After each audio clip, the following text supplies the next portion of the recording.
Bismillahirrahmanirrahim. Assalamu alaikum. Myself is Daud Nawaz. I'm serving Bahauddin Zakariya University Multan as a visiting lecturer in Department of Political Science.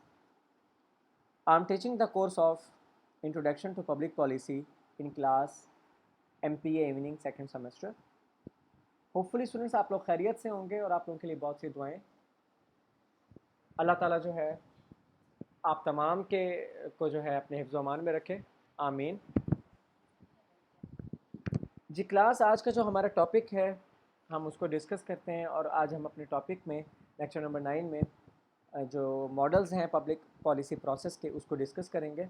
उन models की जो है explanation देखेंगे और आपको मैं इस लेक्चर के जो हैंड आउट्स हैं वो मैं PDF की फ़ाइल में आप लोगों को मैं इंशाल्लाह ये फॉरवर्ड भी कर दूंगा। आप लोग उसको देखिएगा, जब आप लोग लेक्चर सुने काइंडली वो हैंड आउट्स जो है अपने साथ रख लीजिएगा। पॉलिसी प्रोसेस में जो पहला मॉडल है मेरा बेटा वो है प्लूरलिस्ट मॉडल। ठीक है, प्लूरल आपने लफ्ज़ सुना होगा, ये है प्लूरलिस्ट मॉडल। कौन सा मॉडल? Pluralist model. जी, pluralist model is an American theory जो कि 1950 से 1960s में ये जो है इस थ्योरी को जो है वो प्रेजेंट किया गया था। अब ये प्लूरलिस्ट मॉडल जो है वो किसने प्रेजेंट किया था? लाइवली स्कॉलर था, उसने ये मॉडल जो है वो पेश किया था, प्रेजेंट किया था। वो कहता है कि इस मॉडल के दो कंसेप्ट हैं, आर्बिटर थ्योरी जो कि नैरो सेंस की है और दूसरी है एरिना थ्योरी जो कि ब्रॉड सेंस की है। सबसे पहले हम देख लेते हैं कि ये जो मॉडल है ये होता क्या है। ठीक है, ही explained this model in the form of power. Lively scholar जो था वो कहता है कि जो प्लूरलिस्ट मॉडल है ये एक ऐसा मॉडल है जो कि पावर की शेप में है, पावर की फॉर्म में है। He further says that power is dispersed. ठीक है, it means if we have any issue and we want to solve that issue, then it is the obligation and responsibility of legislature and as well as judicial bodies to solve it, because legislatures and judicial bodies have the great power to solve all the natures of problem.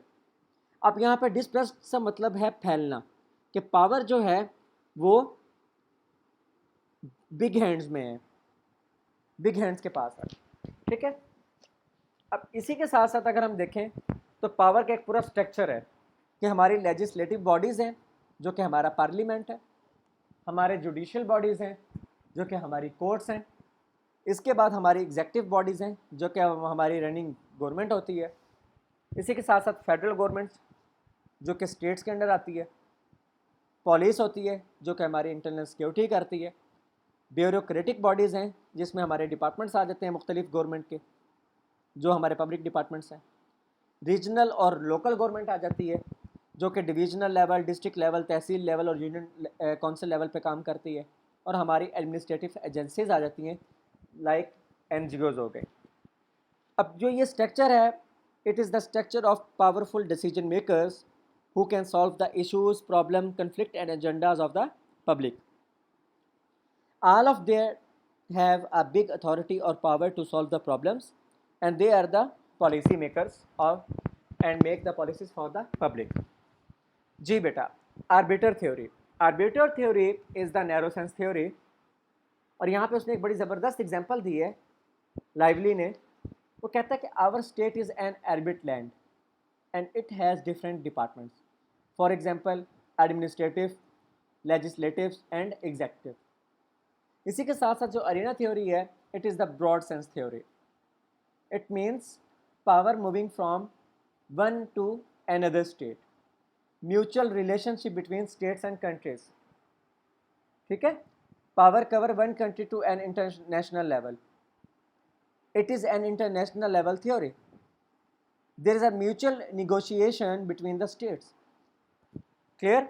अगर हम बात करें कि power जो है वो एक state से दूसरे स्टेट की तरफ ट्रांसफ़र कर रही है, ठीक है, कि म्यूचुअल निगोशिएशन हो रही है, बारगेनिंग हो रही है, किसके दरमियान? स्टेट्स के दरमियान और इंटरनेशनल इंटरेस्टेड ग्रुप्स के दरमियान। ठीक है, जो कि सपोर्ट कर रहे हैं एक दूसरे को किसी भी एजेंडा के ऊपर, पॉलिसी प्रपोजल्स के ऊपर बात कर रहे हैं। अगर हम इसमें केस देखें, मलाला का केस देखें कि मलाला का जब ये इशू हुआ था तो फ़ौरन जो यूएसए था, यूनाइटेड स्टेट्स ऑफ अमेरिका था, उसने फ़ौरन क्या किया, ह्यूमन राइट्स के ऊपर बात करते हुए मलाला के केस को उन्होंने खुद जो है उसको डिफेंड किया। तो ये क्या हुआ कि पावर जो है वो मूव हो गई वन स्टेट टू अनदर। ठीक है ना, ये पावर का रोल था ना कि वो आए, उन्होंने मलाला के लिए बात की, उसके लिए एक्शन लिया as a human being, human rights को यूज़ करते हुए। तो ये जो थी ये अरीना थ्योरी थी जी। नेक्स्ट थ्योरी है न्यू प्लूरलिस्ट मॉडल भी कहते हैं, और हम इसको न्यू प्लूरलिस्ट थ्योरी भी कह सकते हैं। ठीक है ना, ये हमारे पास मॉडल भी है और थ्योरी भी है जी। न्यू मीन्स इंक्लूड द जो है न्यू मटेरियल। ठीक है ना, कि आप उसमें कुछ जो है क्या कर रहे हो, एडिशन कर रहे हो। 1980s में ये जो है थ्योरी इंट्रोड्यूस करवाई गई थी, और इस थ्योरी को जो इंट्रोड्यूस करवाने का मेन पर्पस था वो ये था कि अनइक्वल डिस्ट्रीब्यूशन थी पावर की, किन के दरमियान, ग्रुप्स के दरमियान। तो इसलिए जो है ये थ्योरी जो है वो इंट्रोड्यूस करवाई गई। ठीक है, और इसमें एक बेसिक जो मेन चीज़ थी वो ये थी कि power and influence over the policy process are controlled by a small elite. कि जो स्मॉल हमारे जो इलिट है, मतलब जो हमारे रूलिंग क्लास है, वो बहुत थोड़ी सी रूलिंग क्लास है, और वो पूरी पावर पे जो है पॉलिसी प्रोसेस जो बना रही है उसके ऊपर वो जो है वो अपनी पावर को जो है वो यूज़ कर रहे हैं, और वो स्मॉल जो है ग्रुप ऑफ पीपल्स कर रहे हैं। तो इसके ऊपर उन्होंने बहस की थी, और इस थ्योरी को प्रेजेंट किया था मैक्स वेबर ने, मॉस्का ने और राइटफील्ड ने, मिल ने। ठीक है, मॉस्का कहता है, जो मॉस्का ने जो स्ट्रेस दिया, बहुत ज़्यादा उसने जोर दिया, वो दिया था डिस्ट्रीब्यूशन ऑफ पावर पे। Mosca says that only elite class and ruling class having the power, कि थोड़ी सी एक इलिट क्लास है और रूलिंग क्लास है, और उनके पास पावर है और अथॉरिटी है, और वो हमारे लिए क्या करते हैं, पॉलिसीज बना रहे हैं। ही एम्फसाइज्ड, मॉस्का एम्फसाइज्ड, मॉस्का ने जोर दिया डिस्ट्रीब्यूशन ऑफ पावर पे। मॉस्का ने कहा यह गलत कंसेप्ट है कि आप सिर्फ थोड़ी सी इलिट क्लास और आपकी रूलिंग क्लास जो है वो पॉलिसी बनाए। No, that is wrong thing.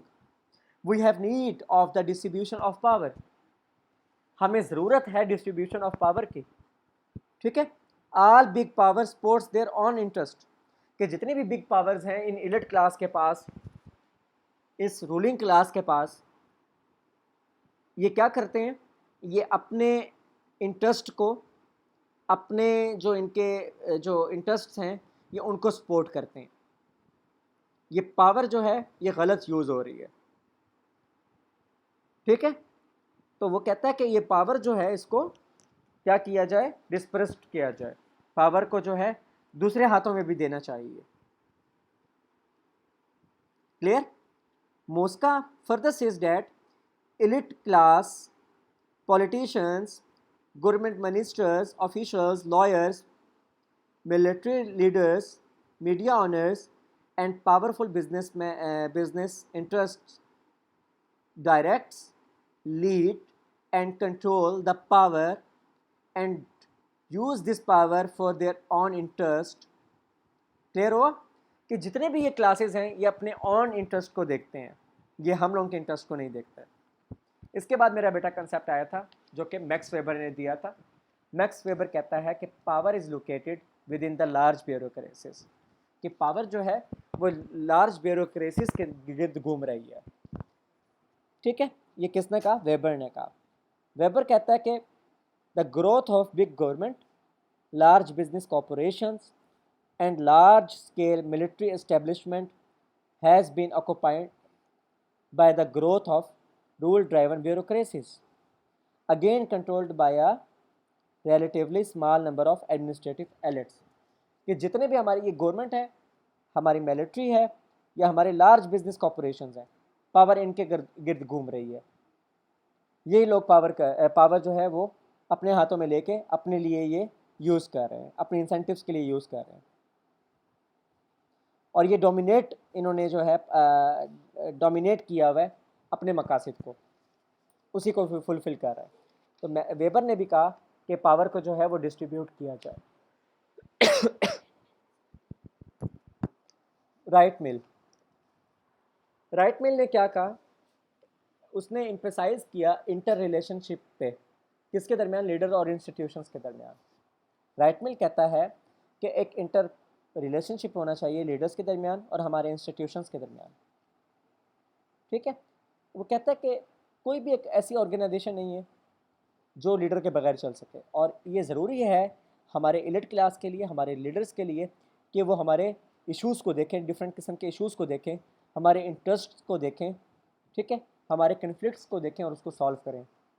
और ये ज़रूरी है उनके लिए कि वो हमारे हर तरह के प्रॉब्लम को जो है एफिशिएंटली और इफेक्टिवली सॉल्व करें और एक प्रॉपर डिसीजन मेकिंग बनाएं, प्रॉपर पॉलिसी मेकिंग करें।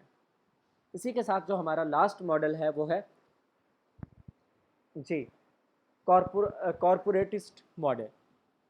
इस मॉडल को जो प्रेजेंट किया वो विंकलर और श्मिटर ने किया, और इस मॉडल का जो कंसेप्ट था वो ये था, concept of this model is that when organisation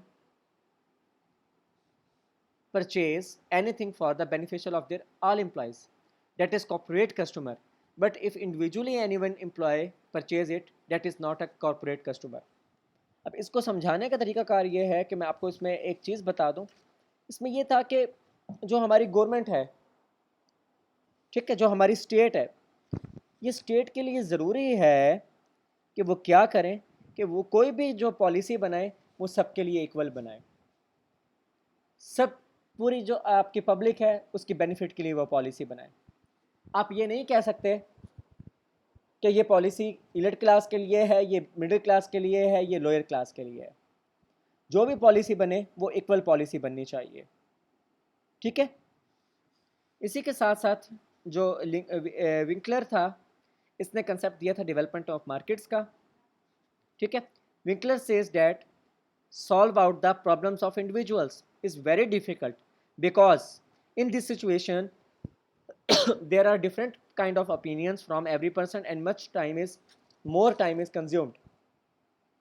But if we solve out the problems of the corporate level, at the corporate level से मुराद हम एक जो है सबकी जो है प्रॉब्लम्स को इकट्ठा सॉल्व करें, तो ये हमारे लिए ईजी होगा कि आप जो है माइनर प्रॉब्लम्स को पहले सॉल्व करो, फिर आप मेजर प्रॉब्लम्स की तरफ जाओ।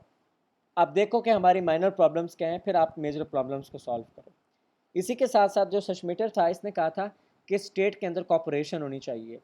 इसने स्टेट कॉपरेशन पे जोर दिया था, और उसने जोर दिया था सोशल कॉपरेशन पे, कि सोशल कॉपरेशन होनी चाहिए और स्टेट की कॉपरेशन होनी चाहिए। जब हमारा माशरे के अंदर कॉपरेशन होगी तो हमारे स्टेट के अंदर कॉपरेशन होगी, जब स्टेट के अंदर कॉपरेशन होगी तो हमारा जो स्टेट है, हमारी जो कंट्री है, वो डेवलपमेंट की तरफ जाएगा। आज का जो हमारा लेक्चर था वो कंप्लीट हुआ। इंशाल्लाह नेक्स्ट लेक्चर में आप लोगों के साथ जो है फर्दर टॉपिक को डिस्कस करूंगा। अपना बहुत सा ख्याल रखिएगा। जज़ाकल्लाह, अल्लाह हाफिज़।